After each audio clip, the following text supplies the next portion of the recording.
Ladies and gentlemen, it seems that something has arrived in England. We were originally presented with the design for the tripods by the client themselves. It was quite a loose concept, but it had all the elements that you see in the final piece. The first test we did was within a London street, and it was about getting the tripod to enter scene, spot a character down the street, and then follow him, and then come over camera. There's a hell of a lot of detail in there.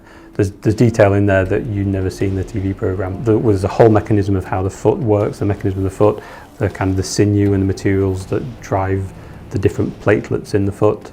The tripod itself, its main sort of bones, or if you like, the limbs, were solid. As the tripod sort of did land down on the ground, we had the plates push down and push into each other and crunch and split. We had this crystalline structure, but how does it deform? We had a really kind of cool silhouette, an outline, but we had to kind of work within that and kind of really give it some physical qualities and give it some add the realism to to make it actually function as a real object. The tripod eventually was reacting to its surroundings. It had like a conscious. It was making conscious decisions to turn and to look and crouch.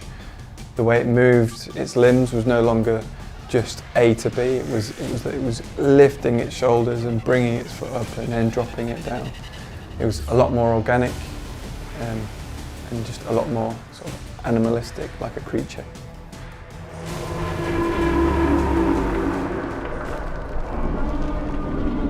The Martian in particular was close to sort of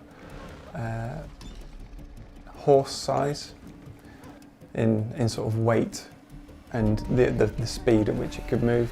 We did tons of character studies. We got a very early sculpt of the Martian, put an approximation of a rig in there, and then started doing grey out animation. They didn't realise how they could move until we showed them. Obviously Craig had said, like, well, they can scamper and they can run, but we realised that you could almost treat them as like shire horses. Yeah, the Martian, it was kind of like sinewy and muscular, so we had to, within the rig, it was making sure that those muscles held their form, and then if there was an impact or some weight shift or anything like that, those muscles would jiggle or squash and stretch. We came up with the idea of maybe it's almost like a kind of whale skin.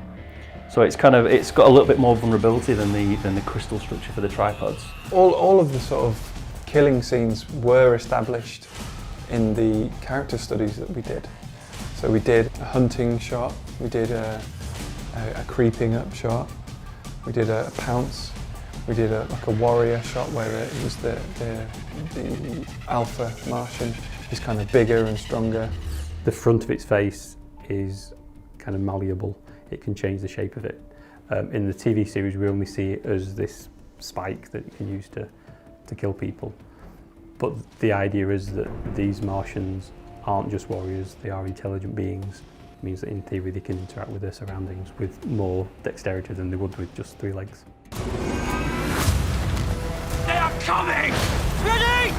Fire! It was great to be able to sit down with the director and, kind of one-to-one, kind of work out how these things are going to look, share inspirations, kind of find out what's in his head and try and translate that into a design that is going to serve the story, because ultimately what we do is to serve the story.